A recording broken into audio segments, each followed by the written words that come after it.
श्रीकृष्णाय नमः. नमस्कार.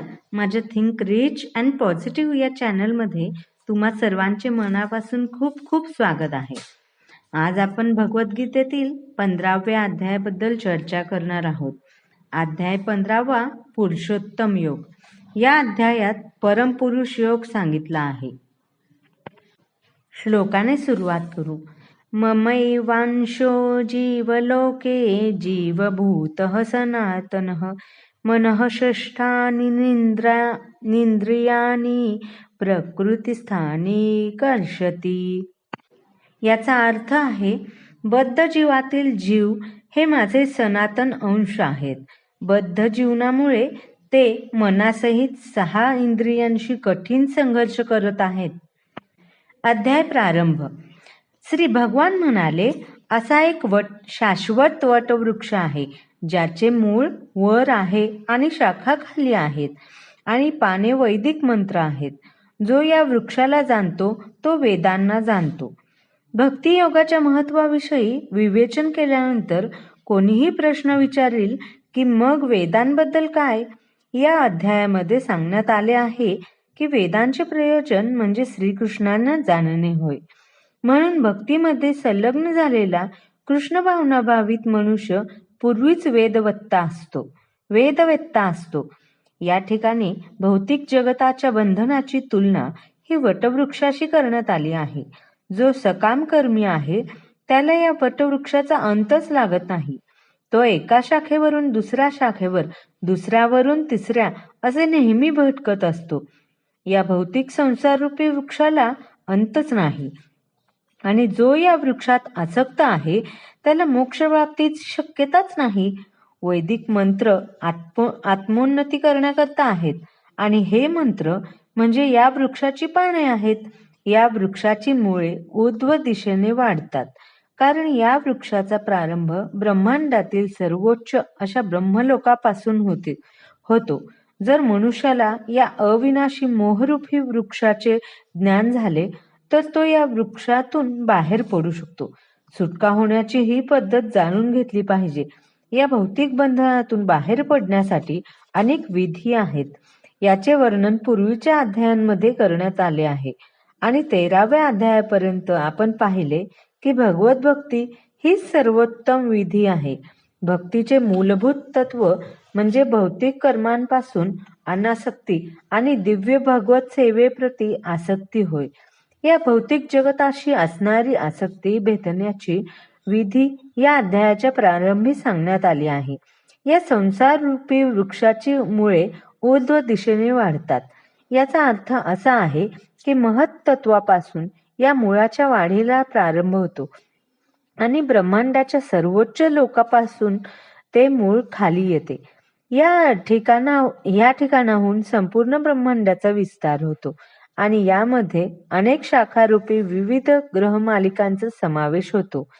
वृक्षाची फळे म्हणजे जीवाची धर्म, अर्थ, काम आणि मोक्ष ही कर्मफले होत.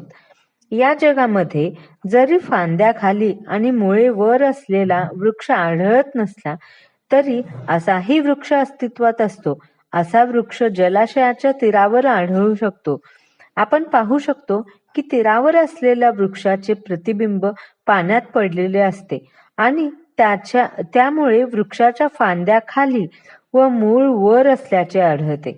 दुसऱ्या शब्दात सांगायचे तर हा संसाररूपी वृक्ष म्हणजे वैकुंठ जगतरूपी वास्तविक वृक्षाचे केवळ एक प्रतिबिंब आहे. ज्याप्रमाणे वृक्षाचे प्रतिबिंब पाण्यात स्थित असते त्याप्रमाणे आध्यात्मिक वृक्षाचे हे प्रतिबिंब इच्छांमध्ये स्थित असते. प्रतिबिंबित भौतिक प्रकाशात वस्तू स्थित होण्याचे कारण म्हणजे इच्छा आहे. ज्याला या संसारातून बाहेर पडण्याची इच्छा आहे त्याने पृथक्करणात्मक अध्ययनाद्वारे या वृक्षाचे पूर्ण ज्ञान जाणून घेतले पाहिजे. तेव्हाच तो या वृक्षाशी असणारा आपला संबंध छेदू शकतो. हा वृक्ष म्हणजे खऱ्या वृक्षाचे प्रतिबिंब असल्याकारणाने ती एक हुबेहूब प्रतिकृतीच आहे. प्राकृत जे काही आहे ते सर्व आध्यात्मिक जगतातही आहे. निर्विशेषवादी निराकार ब्रह्मालाच या भौतिक जगतरूपी वृक्षाचे मूळ मानतात आणि सांख्य तत्वज्ञानानुसार मुळापासून प्रकृती आणि पुरुष, त्यानंतर त्रिगुण, पंचमहाभूते आणि दशेंद्रिये, मन इत्यादी निर्माण होतात. या प्रकारे ते संपूर्ण भौतिक जगताचे पृथक्करण 24 तत्वांमध्ये करतात. जर ब्रह्म हे संपूर्ण सृष्टीचे केंद्रबिंदू असेल तर त्यापासून प्राकृत जगत हे 180 अंशाचे असते आणि उर्वरित 180 अंशाचे आध्यात्मिक जगत असते. भौतिक जगत एक विकृत प्रतिबिंब आहे, म्हणून आध्यात्मिक जगतातही या भौतिक जगताप्रमाणेच वैविध्यता असली पाहिजे आणि ती वास्तविक असली पाहिजे. भगवद्गीतेमध्ये सांगण्यात आले आहे की प्रकृती ही भगवंतांची बहिरंगा शक्ती आहे आणि पुरुष हे स्वतः भगवंत आहेत. व्यक्तसृष्टी हे भौतिक असल्या कारणाने अनित्य आहे.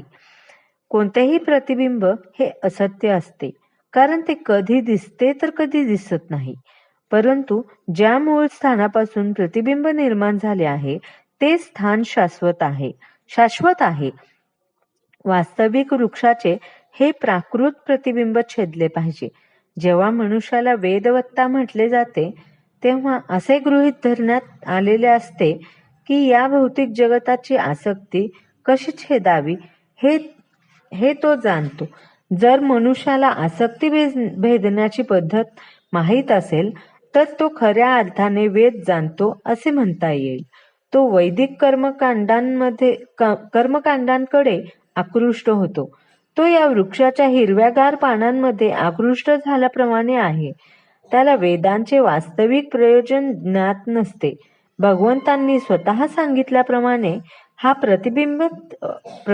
प्रतिबिंबित वृक्ष छेदून आध्यात्मिक जगतरूपी वास्तविक वृक्षाची प्राप्ती करणे हे वेदांचे प्रयोजन आहे.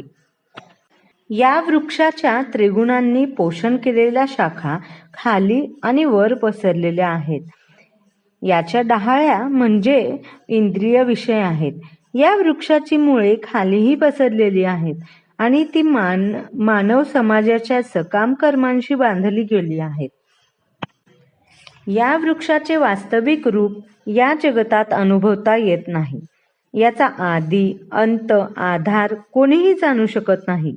परंतु मनुष्याने खोलवर मुळे गेलेल्या या वृक्षाला निश्चयाने अनासक्ती रूपी शस्त्राद्वारे छेदून टाकले पाहिजे. त्यानंतर मनुष्याने असे स्थान शोधावे की ज्या ठिकाणी गेल्यावर पुन्हा परतावे लागत नाही. ज्या परमपुरुषाकडून अनादी काळापासून सर्व गोष्टींचा प्रारंभ आणि विस्तार झाला आहे त्या परमपुरुषाला त्या ठिकाणी शरण गेले पाहिजे.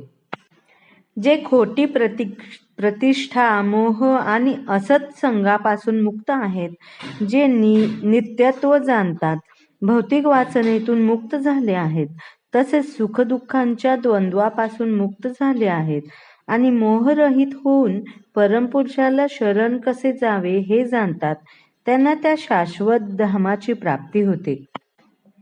त्या माझ्या परमधामाला सूर्य, चंद्र तसेच अग्नी किंवा वीज प्रकाशित करत नाही. जे त्या धामाला पोहोचतात ते पुन्हा या भौतिक जगतात परत येत नाहीत.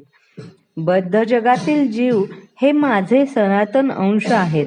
बद्ध जीवनामुळे ते मनासहित 6 इंद्रियांशी कठीण संघर्ष करत आहेत.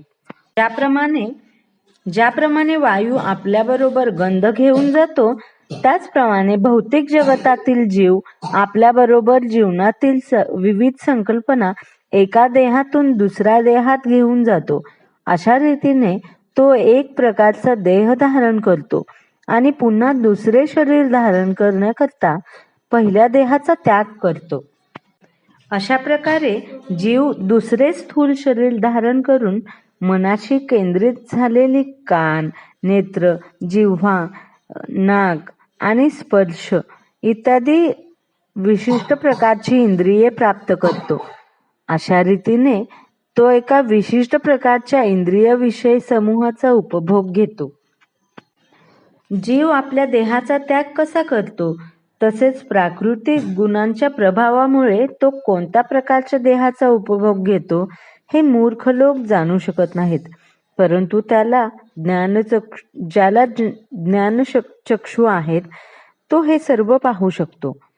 प्रयत्न करणारे आत्मसाक्षात्कारी योगीजन हे सर्व स्पष्टपणे पाहू शकतात. परंतु ज्यांचे मन अविकसित आहे आणि ज्यांना आत्मसाक्षात्कार झालेला नाही ते प्रयत्न करूनही काय घडत आहे हे जाणू शकत नाहीत. अखिल जगताचा अंधकार नाहीसे करणारे सूर्याचे तेज माझ्यापासून उत्सर्जित होते आणि चंद्राचे व अग्नीचेही तेज माझ्यापासूनच उत्सर्जित होते.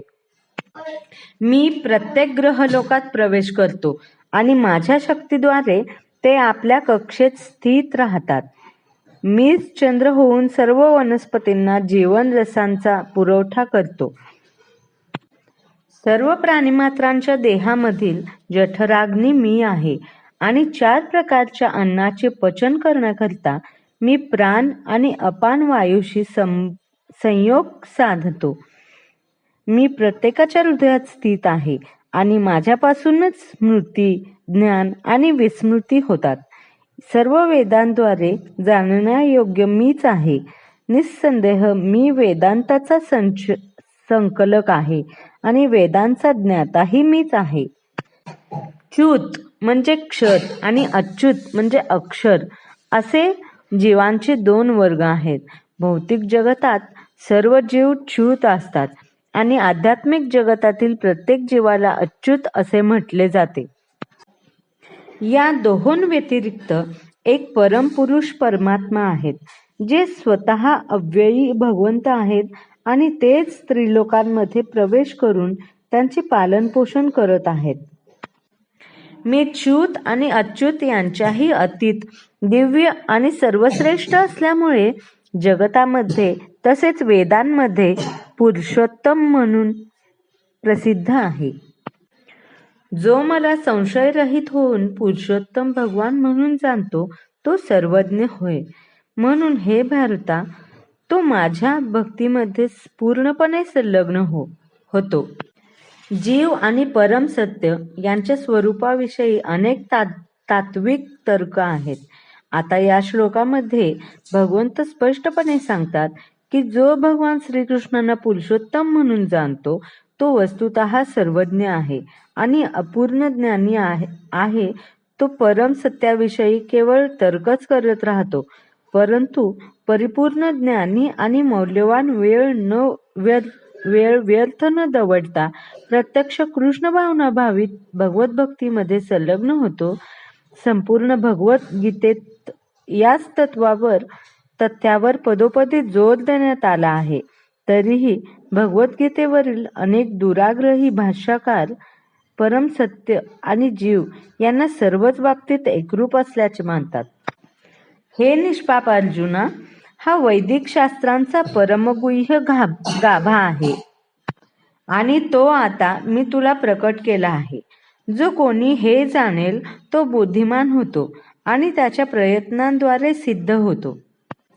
भगवंत इथे स्पष्टपणे सांगतात की हे तत्व सर्व शास्त्रांचे सार आहे आणि भगवंतांनी ज्या यथार्थ रूपामध्ये ते प्रदान केले आहे त्याच रूपात ते मनुष्याने जाणले पाहिजे. अशा रीतीने मनुष्य बुद्धिमान आणि दिव्य ज्ञानामध्ये परिपूर्ण होईल. दुसऱ्या शब्दात सांगायचे तर भगवंतांचे हे तत्वज्ञान जाणल्याने आणि त्यांच्या दिव्य सेवेमध्ये संलग्न झाल्याने सर्वजण प्राकृतिक गुणांच्या सर्व विकारातून मुक्त होऊ शकतात. भक्तियोग हा आध्यात्मिक ज्ञानाचा मार्ग आहे आणि जेथे भक्तियोग आहे तेथे भौतिक विकार असू शकत नाहीत. भगवत भक्ती आणि भगवंत यांची स्वरूप आध्यात्मिक असल्याकारणाने ते एक समानच आहेत. भक्ती ही भगवंतांच्या अंतरंगा शक्तीच्या आधिपत्याखाली केली जाते. भगवंतांना सूर्य आणि अज्ञानाला अंधकार म्हटले जाते. जिथे सूर्य आहे तेथे अंधकार राहू शकत नाही. म्हणून जेथे प्रमाणित आध्यात्मिक गुरूच्या योग्य मार्गदर्शनाखाली भक्ती केली जाते तेथे लेश मात्रही अज्ञान असू शकत नाही. शुद्ध आणि बुद्धिमान होण्यासाठी सर्वांनी कृष्ण भावनेचा स्वीकार करून भक्तीमध्ये संलग्न झाले पाहिजे. जोपर्यंत मनुष्य श्रीकृष्णांच्या या ज्ञानाप्रत उन्नत होऊन भक्तीमध्ये संलग्न होत नाही, तोपर्यंत सामान्य मनुष्यांच्या गणनेमध्ये तो कितीही बुद्धिमान असला तरी तो खऱ्या अर्थाने बुद्धिमान असू शकत नाही. अर्जुनाला संबोधलेला अनघ हा शब्द महत्वपूर्ण आहे. अनघ अर्थात निष्पाप. सर्व पापातून मुक्त झाल्याविना श्रीकृष्णांचे ज्ञान होणे अत्यंत कठीण आहे. मनुष्याने सर्व पापातून, सर्व विकारातून मुक्त झाले पाहिजे, तरच तो श्रीकृष्णांना जाणू शकतो. परंतु भक्ती ही इतकी विशुद्ध आणि सामर्थ्यशाली आहे की भक्तीमध्ये संलग्न झालेला मनुष्य आपोआपच अनघावस्थेची प्राप्ती करू शकतो.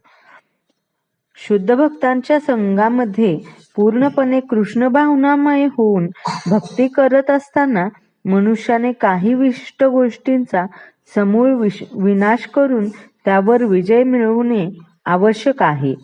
सर्वात महत्वाची गोष्ट म्हणजे मनुष्याने अंतःकरणाच्या दुबळेपणावर मात केली पाहिजे. मनुष्याचे सर्वप्रथम अधःपतन हे भौतिक प्रकृतीवर प्रभुत्व गाजवण्याच्या इच्छेमुळे होते.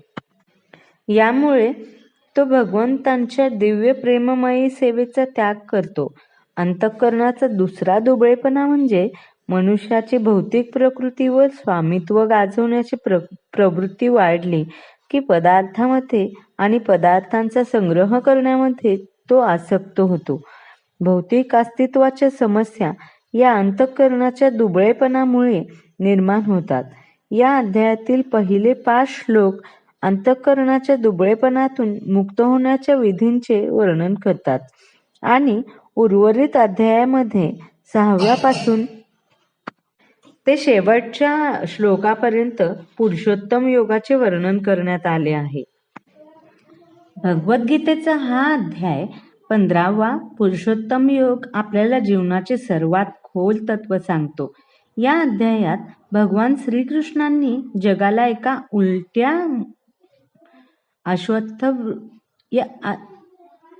अश्वत्थ वृक्षासारखे सांगितले आहे, ज्याची मुळे वर परमेश्वराकडे आहेत आणि शाखा खाली या संसारात पसरलेल्या आहेत. या वृक्षाचा अर्थ असा की आपले जीवन, इच्छा, कर्म, वेदना आणि सुख सगळं काही या संसारात गुंतलेलं आहे, पण याचा मूल स्रोत आहे परमात्मा. श्रीकृष्ण सांगतात की जो मनुष्य इच्छा, अहंकार, मोह यांचा त्याग करतो, जो परमेश्वराला जीवनाचा आधार मानतो, जो आत्मज्ञानाने स्थिर राहतो, तोच खऱ्या अर्थाने पुरुषोत्तम तत्वाला जाणतो. या ज्ञानामुळे आपल्याला कळते की आपण फक्त शरीर नाही, आपण नश्वर नाही, आपण अविनाशी आत्मा आहोत. म्हणूनच हा अध्याय आपल्याला शिकवतो की संसाराच्या गुंतागुंतीत अडकू नका. मुळाशी म्हणजेच परमात्म्याकडे परत जा. स्वतःची खरी ओळख जाणून घ्या. भक्ती आणि आत्मज्ञानाच्या आधाराने मुक्ती मिळवा.